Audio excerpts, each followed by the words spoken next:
310 ஆண்டுகளுக்கு மேல இன்றளவும் கெத்தா இயங்கக்கூடிய அதிசய மெஷின்கள். இது ஒரு அரிய பொருளாகவே பார்த்து எல்லாருமே ஆச்சரியப்படுற அளவுக்கு வச்சிருக்கோம்.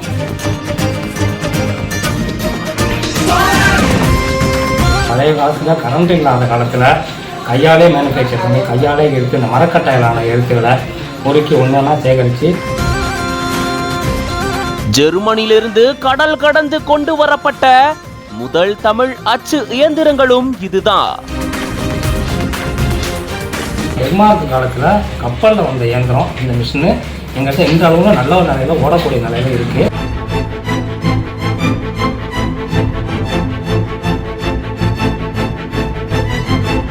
பல நூறு ஆண்டுகள் கடந்தும் இன்றளவும் பத்திரமா பாதுகாக்கப்பட்டு வருது.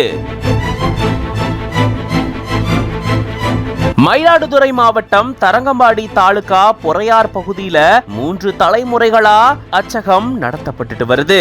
3 தலைமுறைகள் கடந்தும் பல ஆண்டுகளா பாதுகாக்கப்பட்டு வருது 2 அச்சு இயந்திரங்கள். 18ஆம் நூற்றாண்டை சேர்ந்த இயந்திரங்களை அந்த காலகட்டத்திலேயே ஜெர்மனியில இருந்து கடல் கடந்து இங்க துறைமுகத்துக்கு கொண்டு வந்து அதை தொடர்ந்து தரங்கம்பாடியில அந்த காலத்திலேயே அச்சகத்தை தொடங்கி இருந்திருக்காங்க. முதல் முறையா ராமசாமி பிள்ளை அப்படின்றவரால 1713ஆம் ஆண்டு ஜெர்மனியில இருந்து இந்த பகுதிக்கு இந்த அச்சகங்களை இவரு வாங்கிட்டு வந்ததா கூறப்படுது. ஜெர்மனியை சேர்ந்த சீகன்பாழ்கு பாதிரியாரால அந்த காலகட்டத்துல இந்த இயந்திரங்கள் இங்க அனுப்பி வைக்கப்பட்டதா சொல்லப்படுது.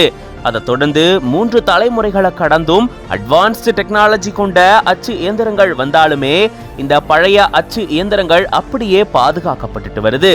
மேலும் இத பார்க்க விரும்பக்கூடியவங்களுக்கு இங்க பராமரிப்பு பணியில் ஈடுபடுறவங்க அதை இயக்கி காட்டியும் ஆச்சரியப்படுத்திட்டு வராங்க.